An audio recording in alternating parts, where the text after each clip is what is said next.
you probably get a flair for how I think. Does anyone have a, can you can you kind of see how I see the world yet? Yes, no, maybe so. Okay. So before I ask you what you think, I want you to just put yourself in my shoes, and because you have somewhat of a flair of kind of how I think a little bit. What do you think I would think about that, about those actions and that behavior? What do you? I mean, and you're jumping to. I want you to jump outside of yourself and try to think like. So, what do you think I would think about that?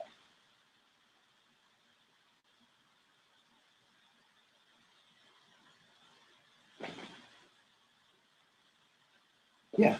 You might think that the people who did that are misinformed about the movement of Black Lives Matter, and so they don't understand um, like what Black Lives Matter is, and because of that, um, they made an assumption. Okay. So one could assume that as the instructor that I might feel that somebody's misinformed, particularly about Black Lives Matter. Okay, and that they need to be educated on that. What else do you think I might think?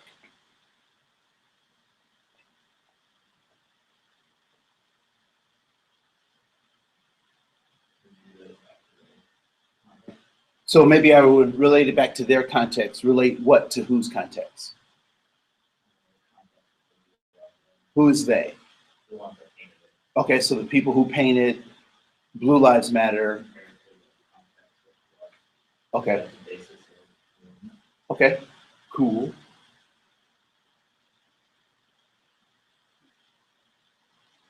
What is the thrust of what I do in this class? What am I trying to do?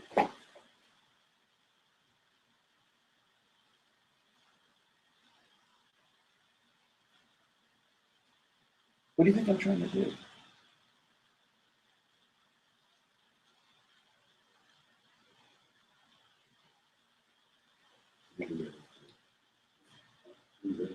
Go ahead. You raise your hand, and then no. You raise your hand, and then take him. Helping us to uh, become either educators or people that present like education or like teach equitably. Okay, people who teach equitably, or okay, present information. Go ahead. Worldviews, backgrounds, cultures, different contexts, and all these different environments, and you have to be able to sit and see them not necessarily from our own vantage point, but rather from So seeing it from not just our vantage point, but seeing it from the human connections, right? And those different, yes. That's it. I have failed if you do not think critically about the stuff. What is the problem with Blue Lives Matter? Go ahead. It's kind of a defense mechanism.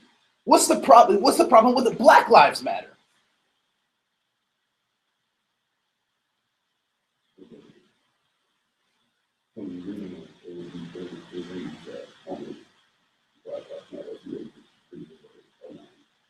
So if you read the words alone, it just indicates that only Black Lives Matter. What about all lives matter? What's the problem with all lives matter?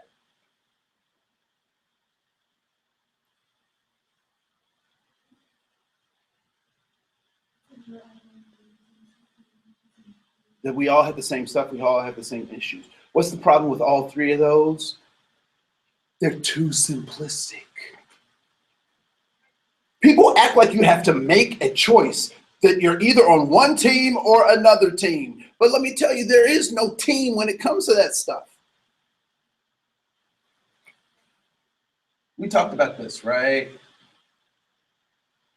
And I'm not the best architect in terms of the brain, right? But we talked about the three parts of the brain.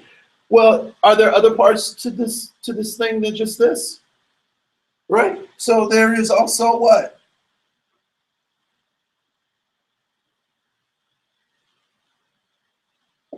This is the front view, right? What do we got going on here?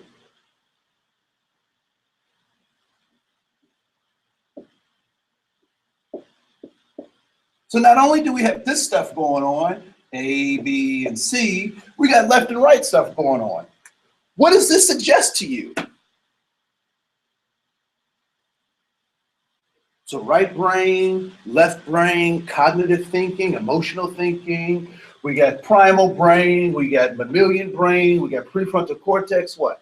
There's so many parts to the brain, but together, like it's like the amazing. Yeah, no, the brain is amazing. And it takes complex things and makes sense out of them. Have you ever thought about all the things that it takes for you to walk across a room? Like how many things your brain has to operate, regulate, make happen. So can your body multitask? It does every day of its waking life. It multitasks. So why is it that I have to choose between blue lives, black lives, and all lives? Because someone's trying to run a game. They want to keep me here. And what happens when I'm in my reptilian brain? What's happening?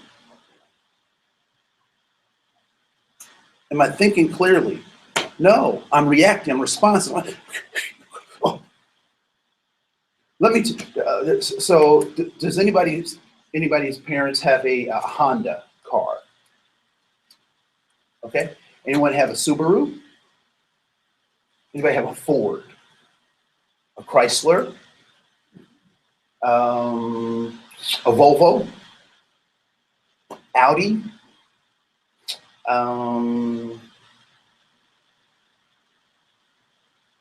Maserati?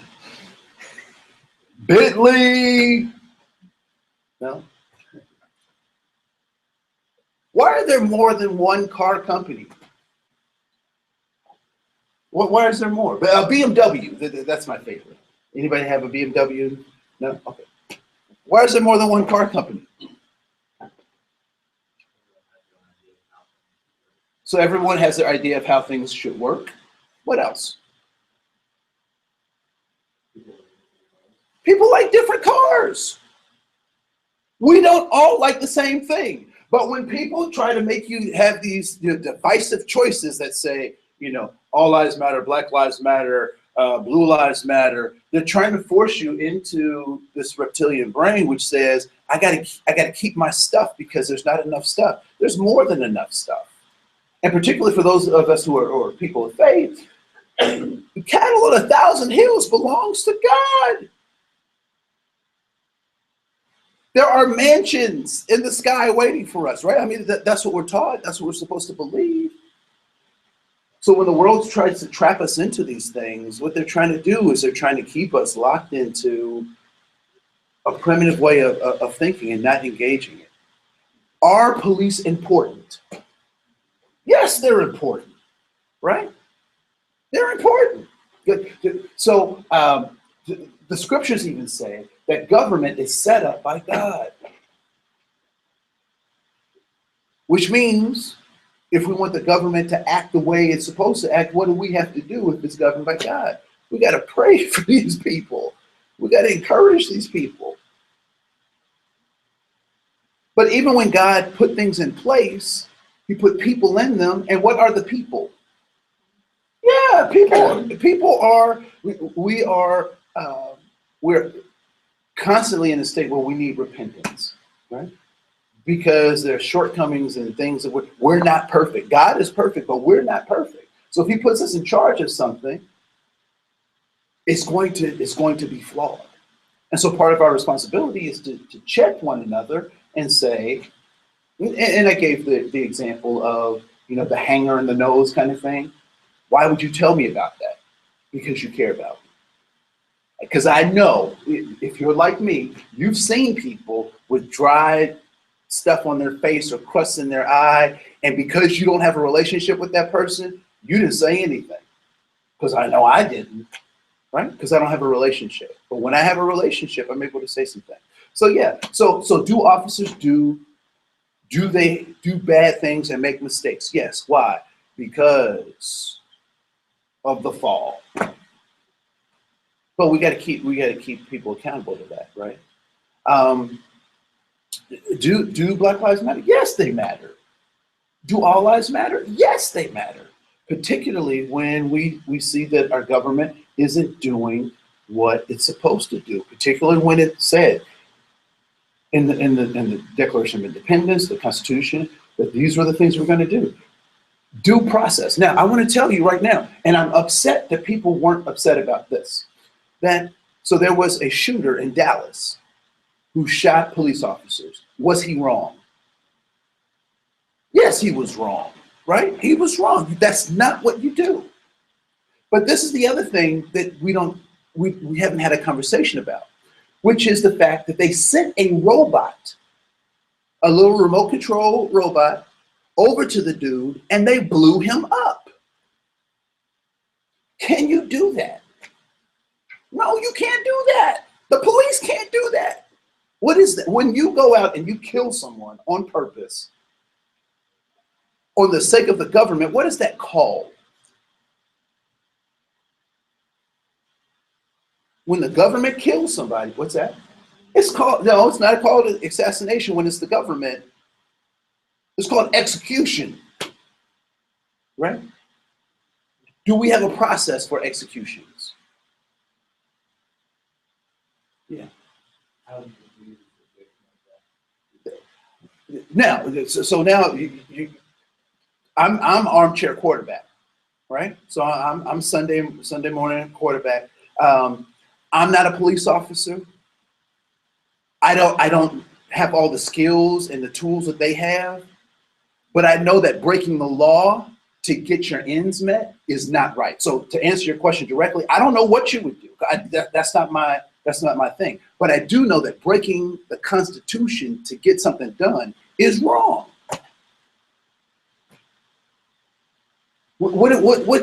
So if I'm a wrongdoer, and this is the thing that sometimes people miss, right? So if I'm a wrongdoer, what does that mean?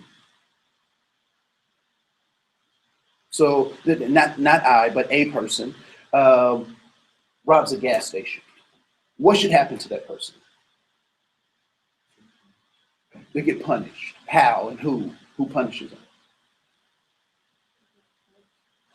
They go to court. And and then what happens?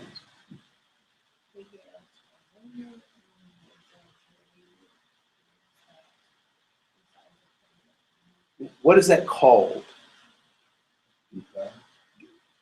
It is called a trial, but it's called due process.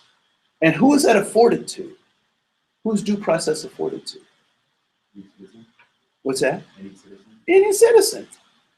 Everybody's supposed to have due process, which means no matter what crime I commit, what's supposed to happen is I show up in court and that the judge or the jury decides my fate. Yes. So I think like in a lot of situations that is absolutely correct. But how in a situation where we have someone that has already killed multiple people and still has a loaded assault rifle on them, do you risk multiple other lives to go in and give them that trial after multiple hours of with the best people that are the best negotiators they have? Like, do you just sit there and let them die because they don't have food, or do you like? That's where I don't think there's a solution, but I also don't think that you can push the one pole the other direction and say he needs to have a trial because he's still endangering numerous lives by what he's already done. Yep, and I don't dispute that, and I'm absolutely with you, and that's a great trying to figure that out. That's a great question, and it's a great question to try to figure out. Have like a tranquilizer on So here is the problem, right? So we're able to answer that in certain situations, a particular kind of way, but we're not able to answer it in another kind of way. So here's an example. And actually I can pull up a couple of videos on this, but a young boy has a weapon that looks like a gun, 13-year-old boy, and it looks like a gun, gets shot down.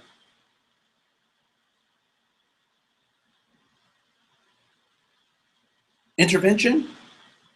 No. Right? But then we have a situation where there's a standoff, and I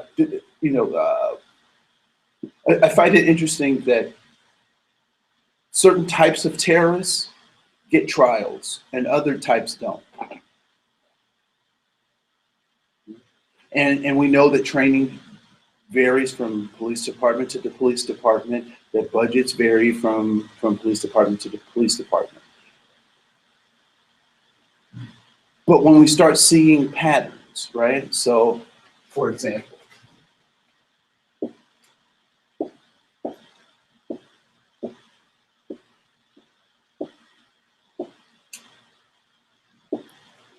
yes. What is that? Are you sure? Looks like dots to me.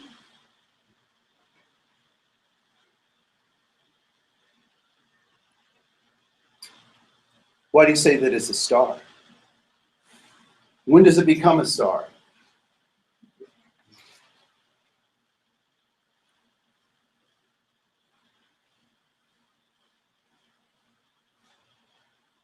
When you start connecting those dots, right? So I can say this situation is an isolated situation. This one's isolated as well. Here's another isolated situation. Oh, there's another one. But until I start looking at those things from a different perspective, I can start to see some connected dots, which is why lots of folks are saying Black Lives Matter, because they're looking at this and they're starting to see some dots where you can shoot a congressman and get a trial, but I can't get stopped at a I can get a traffic stop, but I can't walk away from a traffic stop. You know what I'm saying? No. Yeah. Okay. It's hard to generalize every instance or to like speak on a whole, and because of them two different things in every instance, I definitely agree. But it is hard, like even the time of kids, like from an officer's standpoint, you have to expect that to really run. If it doesn't, Okay. So here, have an orange tip on the front. right. But here's the funny thing.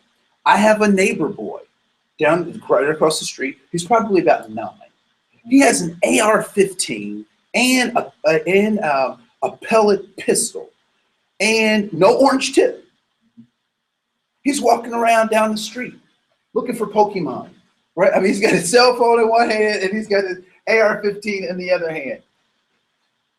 Our context suggests that the kid probably has an air rifle, a BB gun. But to me, a layman, I don't know the difference between that, right? So why are we not picking up my little neighbor boy? Because context and because of who he looks like. He looks like he fits in, right? So then we have to start asking, why do these other things happen? Right? So I just wanted to touch on that. I wanted to also touch on this because I did hear this as a part of that, part of some conversations, this idea of race. And what is race? Because I want you to be able to define this because your students will ask you. And I want you to have a solid answer. I don't want you to be wobbly on this.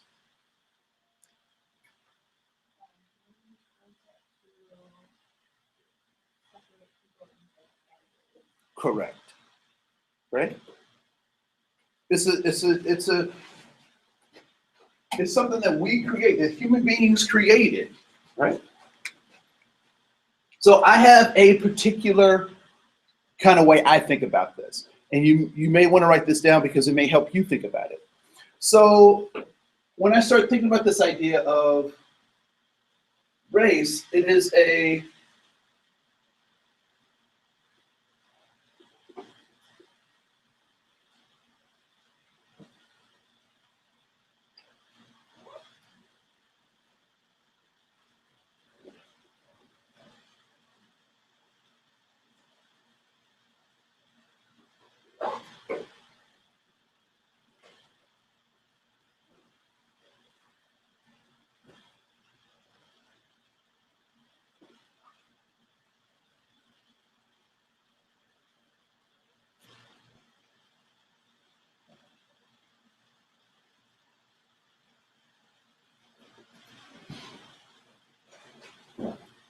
right? So it's a political construct designed to administer goods, jobs, services, and money. So that's part of what race does. So there's the biological pieces of race, but then there is this political construct of race that really is about how do I separate people so that I can explain the administration of goods, jobs, services, and money. So then racism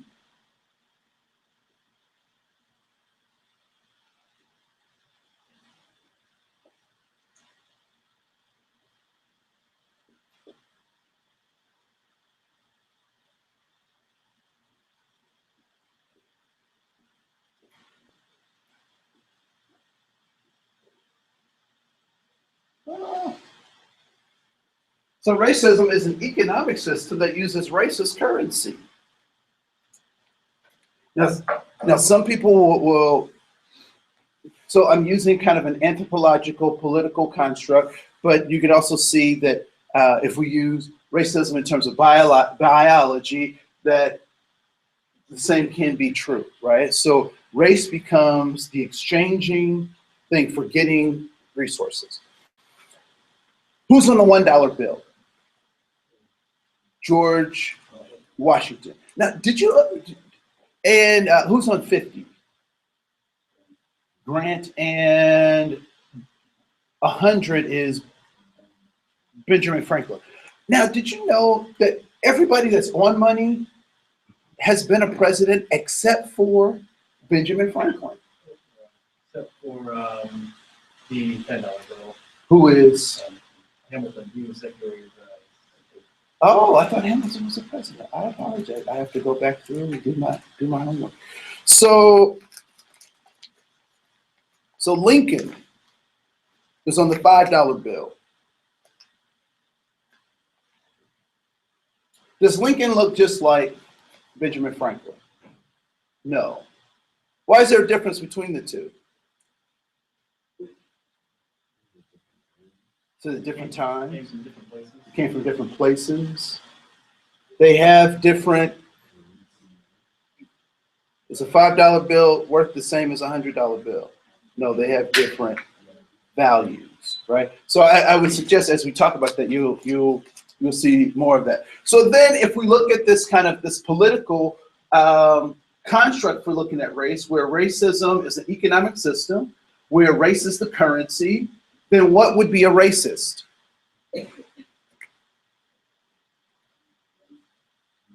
What's that? So whoever is using what? The person is using the currency.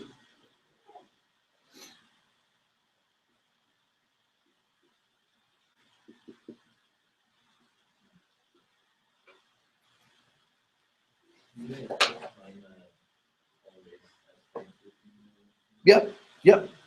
So video 2 does it for me, which is, yep. So racism becomes currency, and I'll show you and give you some examples of why.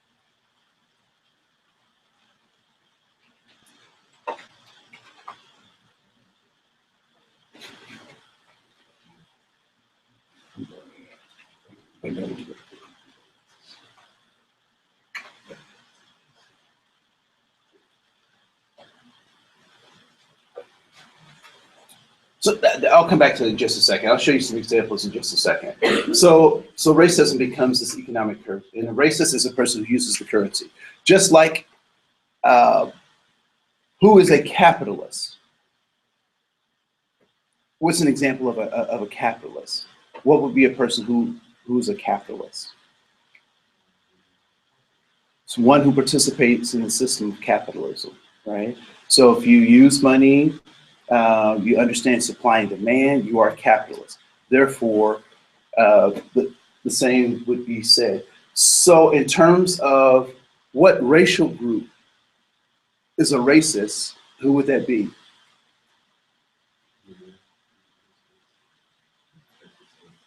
Anybody who participates in this economic system of racism. And who does this exclude? What was the slave trade built on? Why did people engage in the slave trade? Why are we trying to drive Native Americans in 1863 from the East Coast to the West Coast? To acquire land for profit, right? For profit. So therefore, who does racism exclude? If the whole system was set up on this idea that we want to make money, we want to make profit, who does it exclude? What's that? The ones who it's happening to? It excludes no one. No one. I want to say this, and I want you to hear what I'm saying before you feel what I'm saying. We are all racist. All of us. Because we in our generation were born into a system that is built on this idea of race. Right? So here, yeah, this is the example I'll give.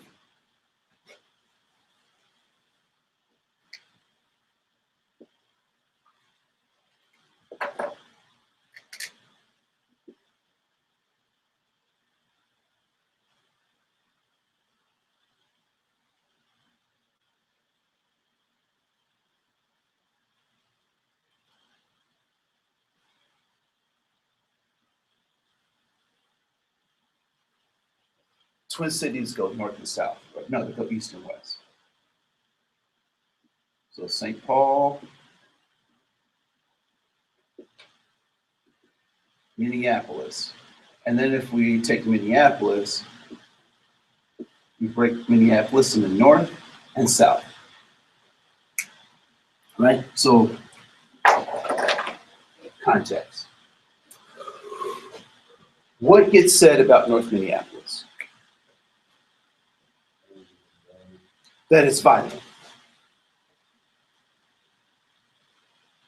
dangerous. What else? What else gets said about North Minneapolis? What's that? Okay. So bad, poor education. What else? What's that? Low income. Yep. Poor housing.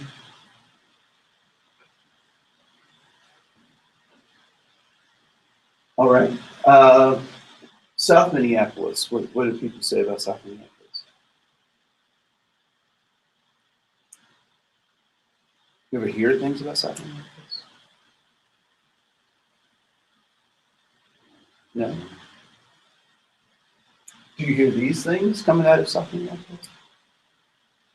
No. Racially, when people talk about North Minneapolis, who do they talk about living there? Who? Lots of black people.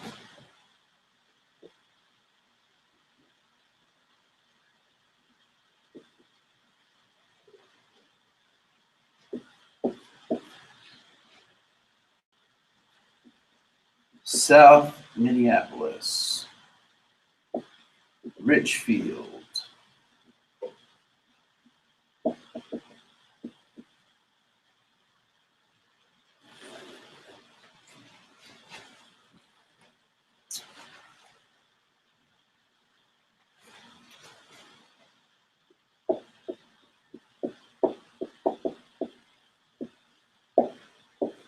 How do schools get funded? So, because I'm still talking about this, how do schools get funded? They get what? those in the community or the taxes of the people in the community. What's the specific name for the tax that funds schools?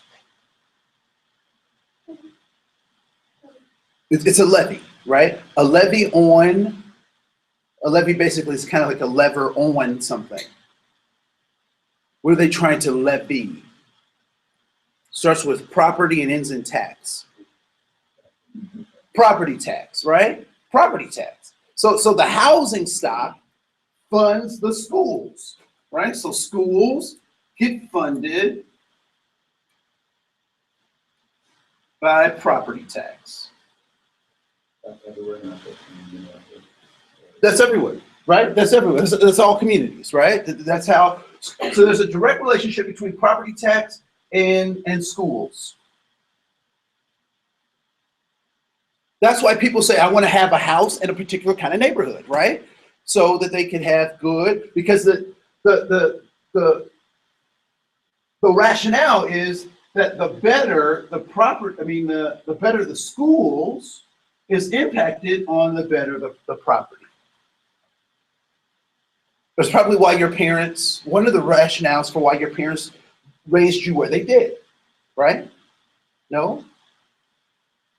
Were there other, yeah, okay. So if we follow that logic, that also means that what? The poorer, the fewer the taxes, the poorer the schools.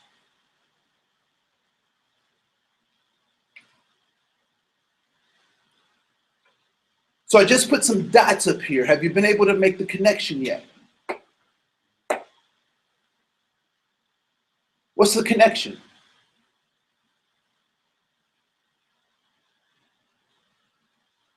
Does crime, violence, bad schools increase or decrease property taxes or property values? Well, that's the other thing. So so the taxes in relationship to the value, right? So those can almost be synonymous, property tax versus property value. Do those things increase property value?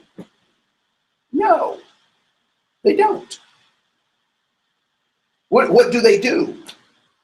Crime and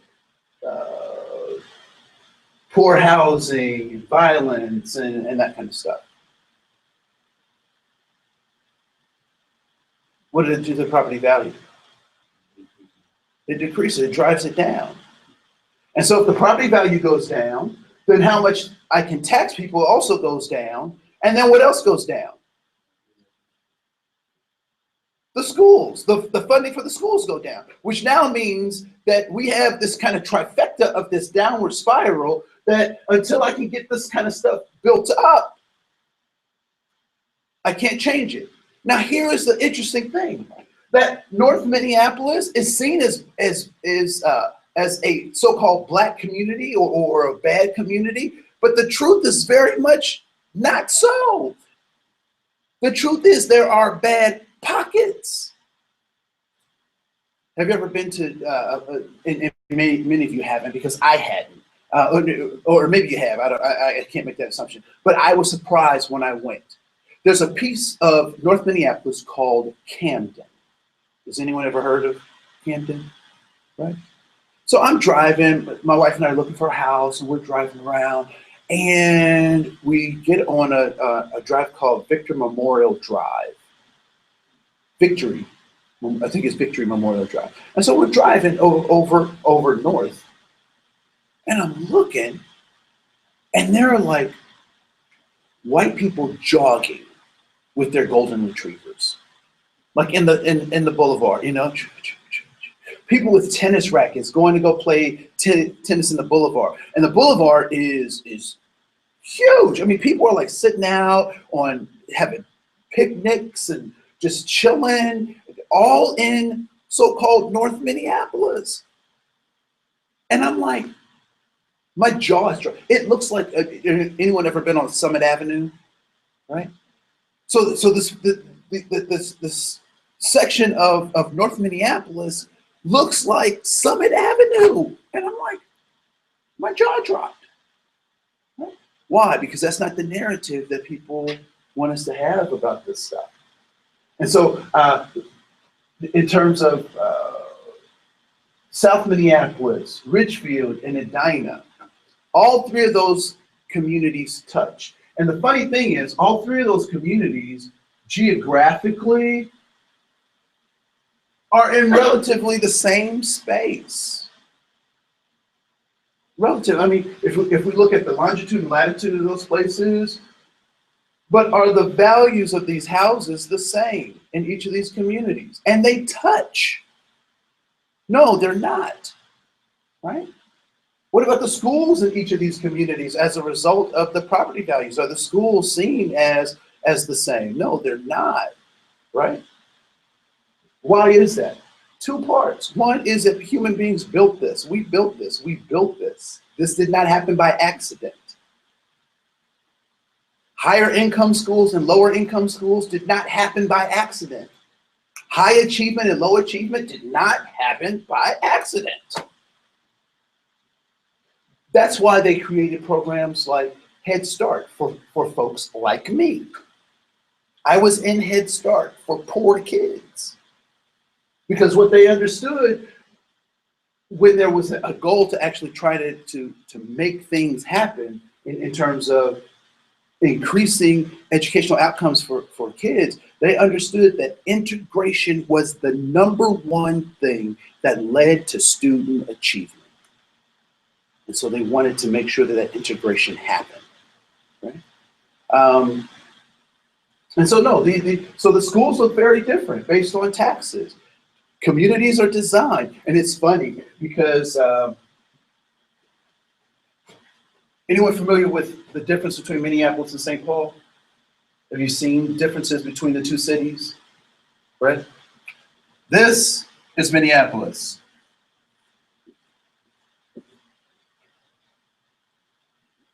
The streets are numbered, right? Avenues, streets, alphabetical, numerical. Have you noticed that? This is St. Paul.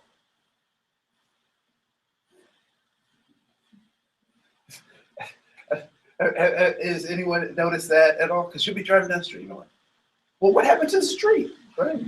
Or it'll continue over here, you know, you got so-and-so's, you know, street, university, north and southeast, or whatever, you know, and so this was planned.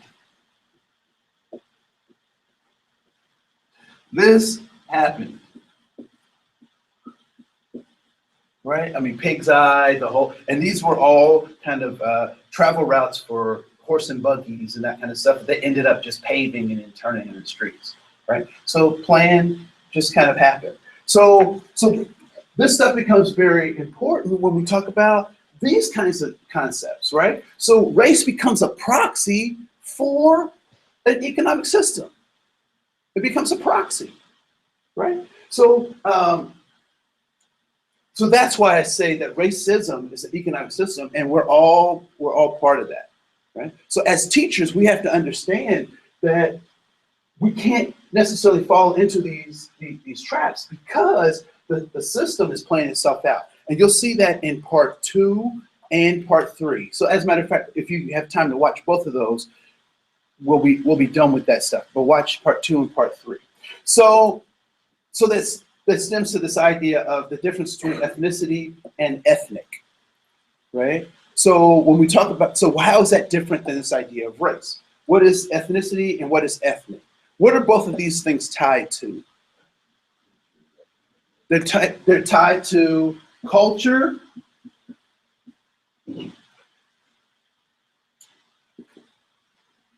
and land, right? So ethnicity is both tied to culture and land, where race is tied to a political construct. It's tied to a political construct. And so when we talk about all of this stuff, is there a particular, so when we talk about like this idea of Hispanic and Latino, what are we talking about? Culture and land, right? So where geographically are you coming from? And then what is the culture of those things? So in the United States, we said we will take in slaves and we will grow our own, right? So we'll take the 5% and we'll grow our own. The Portuguese in what we call Latin America took a very different point of view. They said we are going to dominate these people, and we are going to the Spanish and the Portuguese said we will dominate these people with an iron hand. And so one of the things that they ended up doing was they mixed the African slaves with the indigenous people, with the Europeans. And so once they, with Portuguese settlers or European settlers and Spanish settlers. And so after you do that for a while, can you tell the difference between people? Not really, right? So they had to start creating these concepts of race. And so race in Brazil looks very different than it does even in the United States, right? So I want you to look at that. That's in your Moodle as well. The racial differences in Brazil as it pertains to how it looks in the United States. Because what we get back to is that race is this currency, and it's designed by governments to control the resources given to their people. All right. So so let's go through these because there were some. Oh, there were a couple of questions that came up in people's journals that I want to address. One was this idea of a thug, and does anyone know what a thug is? So how is thug defined? How do you define a thug? I've always it's like somebody that's always hired to like kill people or beat people up.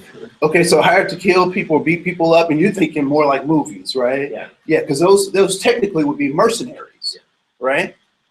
Thug. All right, smartphone. Get your smartphone out. Look up the word thug-e. And I think it's 2 G's and 2 E's, thug-e. And you can use Wikipedia if that comes up. If a dictionary comes up, that's fine too. But what is a thug-e?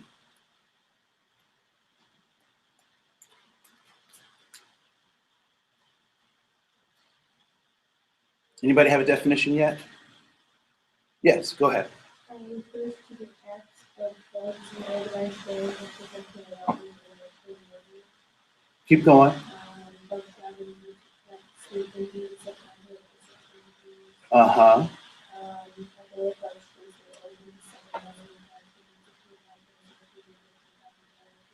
Uh-huh.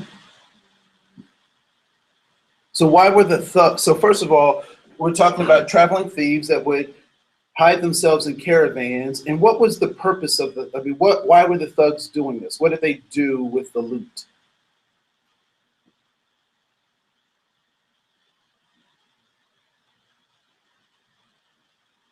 Does it say?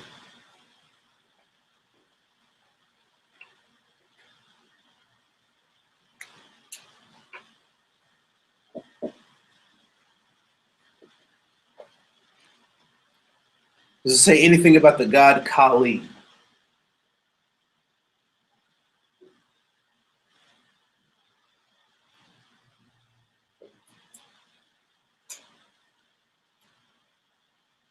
Yeah, go ahead. It says that they worship the goddess of destruction and they were Kali, and for some of the thuggies, this formed the basis of their actions. They said they believe they're helping Kali maintain the world balance of good and evil. Okay, so wait a minute. So does anyone know what Kali looks like? So Kali is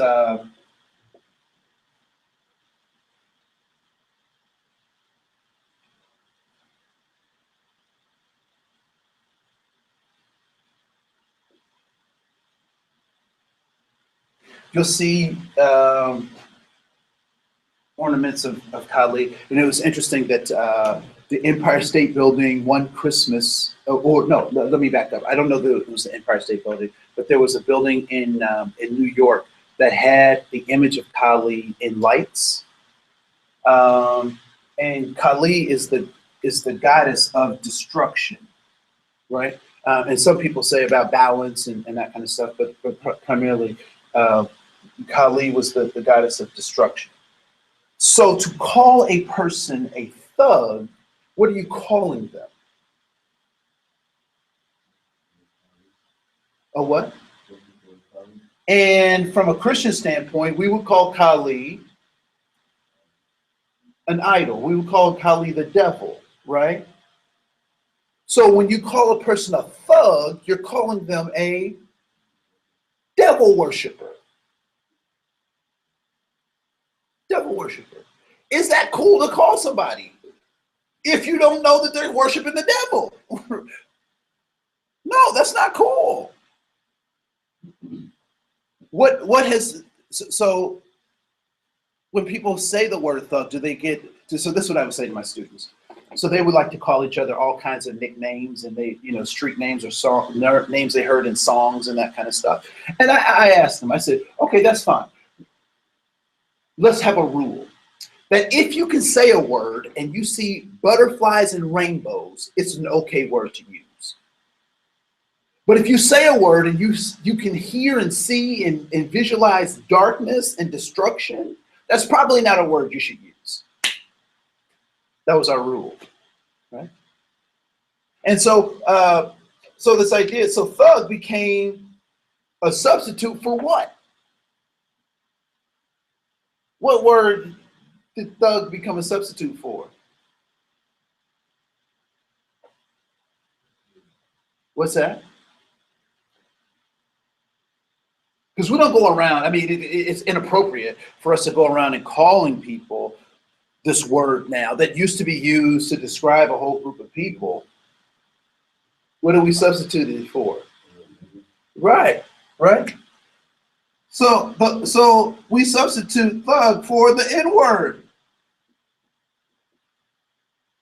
We don't want to call them the N-word because that's not what we do. But I'll call them a thug. Flowers and butterflies? No, right? Yeah. I once had somebody tell me I call black people who are criminals and stuff like that niggers, like you're regular. Like You're different. yeah, like you're different. You're not a nigger. You're you're whatever, So like kind of like this, like that's what the really black people do. So it's really what it is. Like all you niggas. Right. Yeah. And some people say, I'm going to take an ugly word and I want to take the power out of it and I want to use it for good. I don't know. I don't know that you can. I don't know that it's certainly not my thing to do. Yes. I'm just curious if that I've never heard of that to be used for the internet. I've just always heard it used for something that's not good, great and lost. So I wonder if there's anybody else in here that is the same or if I'm kind of so I've never heard of that just to be used for. Yeah. So no, you're not on an island because other people are shaking their heads too that they've never heard that. But is the N-word so is thug designed to lift up humanity? Is it designed to help people? Make them feel good about themselves? No. It's a bad word. In terms of how I would run my classroom, I don't use that. And how I talk about people, I don't use that kind of word. How have other people heard the term thug used? Somebody who's like a criminal.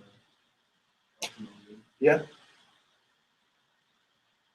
In the circles that I've run in, I've heard it most frequently used to describe African Americans.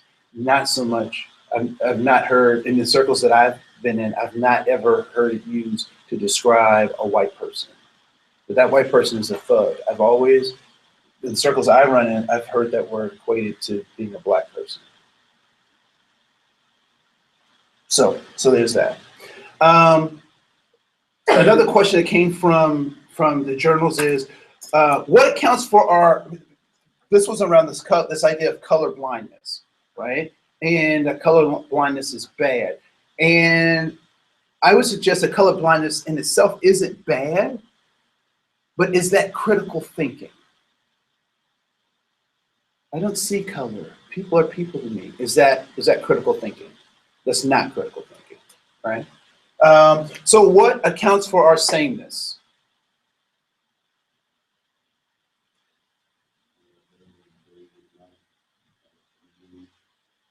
Right? So I would say our biology.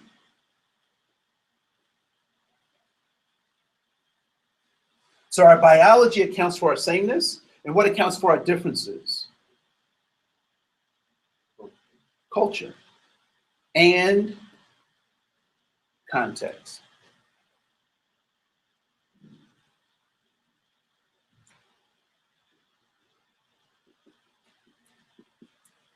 Culture and context. All right? What are the 4 truths about human motivation? What are the 4 truths about human motivation?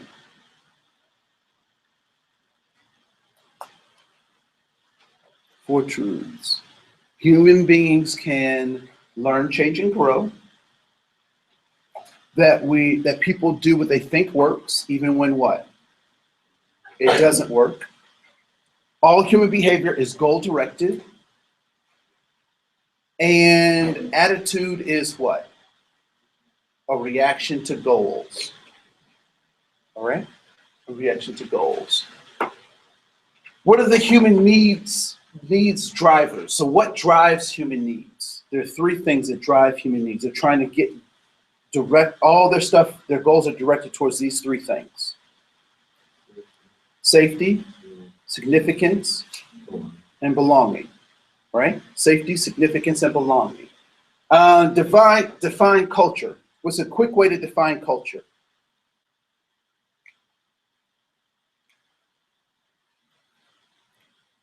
What is culture?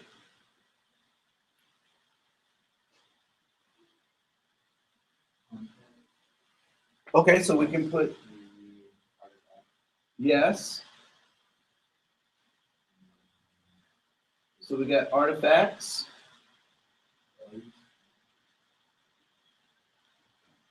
And values. So culture is the relationship between artifacts and values given a context. Right? And it's actually an adaptation to the context.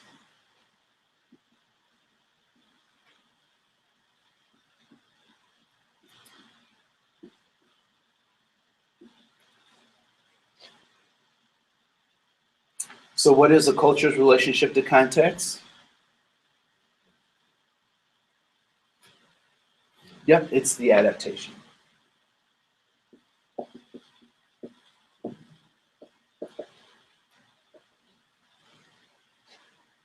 As a teacher, how do you set up a context/culture in your classroom? So how do you do that?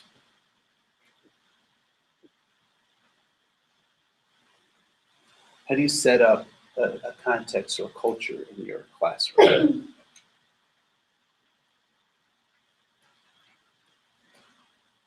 Find boundaries and rules. So define boundaries and roles. What else?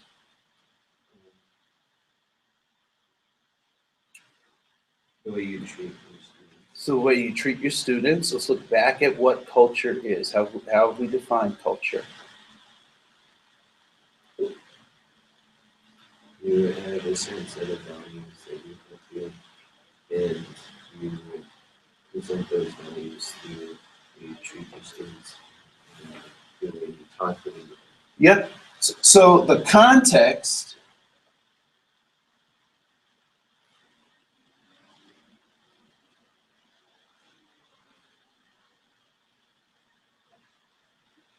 become the rules and the boundaries for your students. And then what else? What else do you have? So you have the context.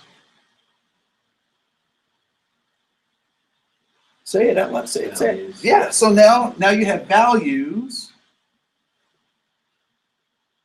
So you state the values for your students. And you also have what?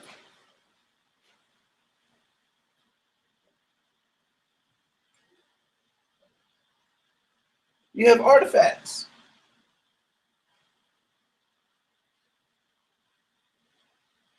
So what kind of artifacts would you create in your classroom that demonstrate the values that you espouse as a part of that?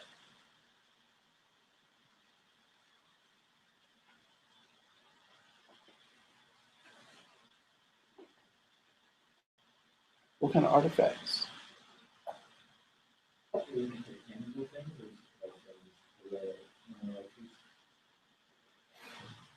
So I can see how people treat each other, but let's start with more simple things like tangible things. So what kinds of things would be tangible? So a list of rules. So we have the rules already as the context. How do they show up as an artifact? Go ahead. Okay, so maybe you have a class pet. For PE, that might not work. No, I'm just teasing, right? So have a poster with the rules, right? Who creates the poster? Do you, the teacher, create the poster? Right? So maybe you have a poster you create, but also have the students participate in that because they're building the school, the classroom what? Culture, right? They're building a culture. You build the context and they build the culture based on the values you subscribe to. So when you talk about so we talk about the tangible stuff, what do posters look like? What do what artifacts do you have around the clock? Do you have tapestries from your kids' cultures? Do you have posters? Do you have pictures? Do you have flags? Do you have those kinds of things? But then the other part of that, this idea of artifact that stems straight from your values, is what do group circles like? Do you allow in your classroom cliques to form? Right. So you get this group of boys who are a tight clique and they get along well, but you have one student over here who's a loner. Do you pay attention to that? Right. So how do you manage your classroom to make sure that you create the best equitable environment for young people? And so when we talk about this idea of creating a classroom culture, you provide the context using established values and have them produce some of these artifacts. You produce some artifacts, but you have them do that too, right? And so that's how we start to create this idea of classroom culture. And then what is this idea of a comfort zone? What is a comfort zone? A number of folks mentioned that in their journals, this idea of a comfort zone. What is that? Okay, so a place you feel safe enough to be yourself in, all right?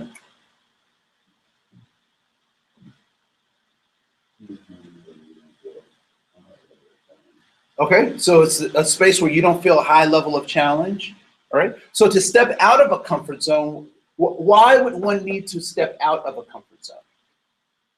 Yes. To make an adaptation to what? A different context, right? So comfort zones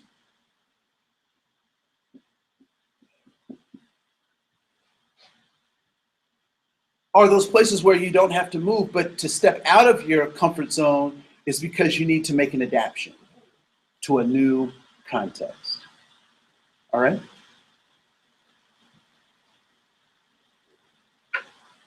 Do we ask our students to move out of their comfort zone?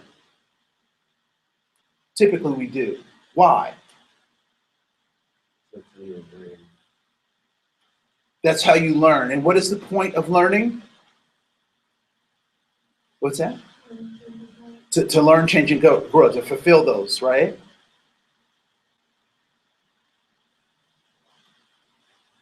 And to be in different contexts, right? So we're trying to get our students out of their comfort zone so they can adapt to a new context. Oh, this was something else that I did want to I wanted to address that was in people's journals as well.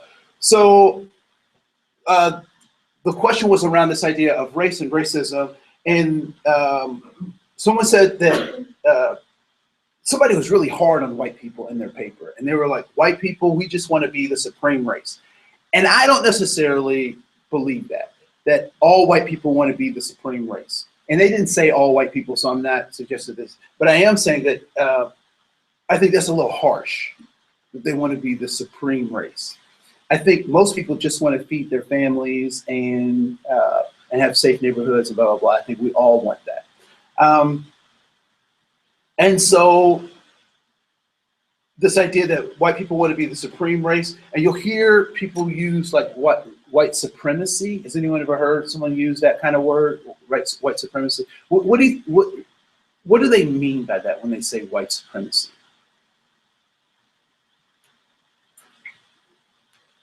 Because I can see how somebody would come directly to this that says that white people want to be the supreme race. And there are some white people who want to do that. I just want to suggest that it's not the majority of them. So when people say white supremacy, what does that mean? Yes.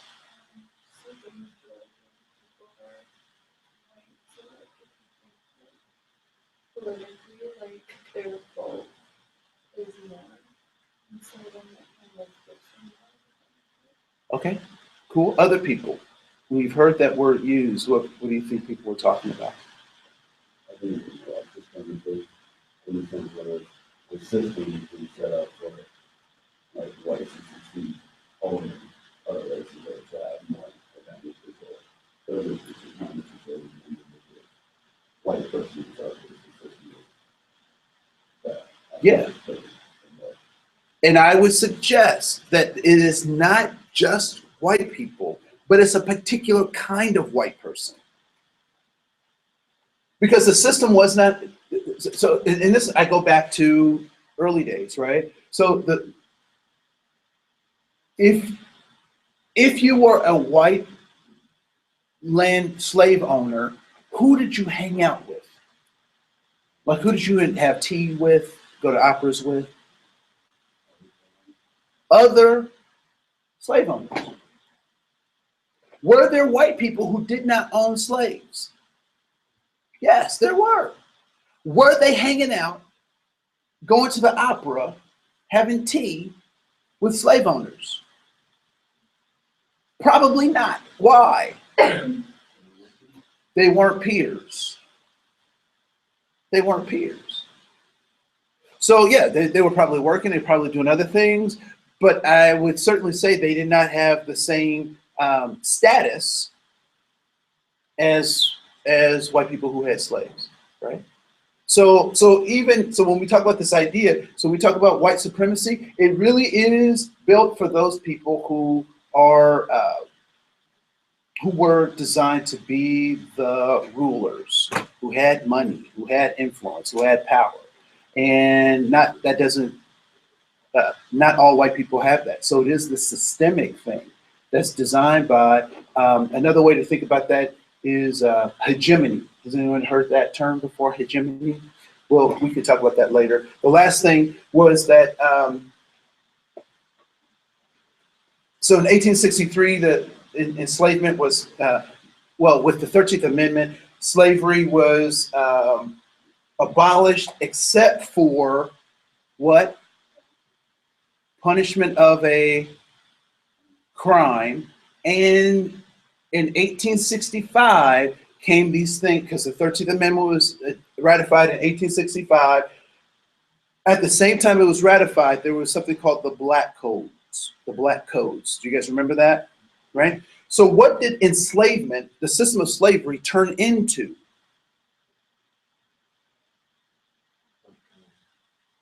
So part of the Black Codes were to get people into this new system. What was the new system? So part of it was sharecropping. What was the other leg, if you will, of this? So enslavement is not possible except for what? Punishment of a crime. And if you're punished for a crime, where do you go? Where? Where do you go? Say it loud. You go to jail. So slavery switched from being this system to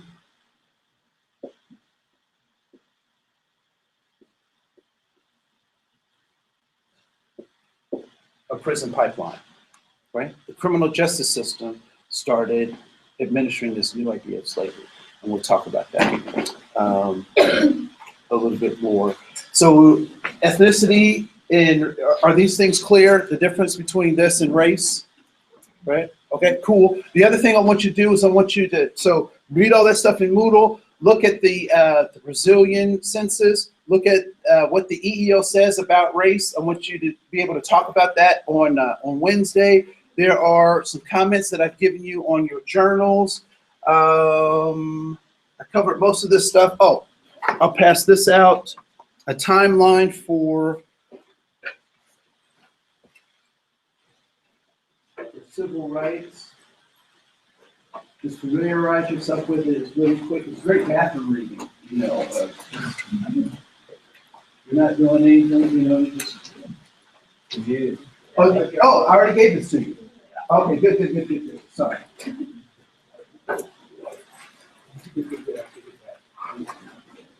All right, I'll see you guys on Wednesday.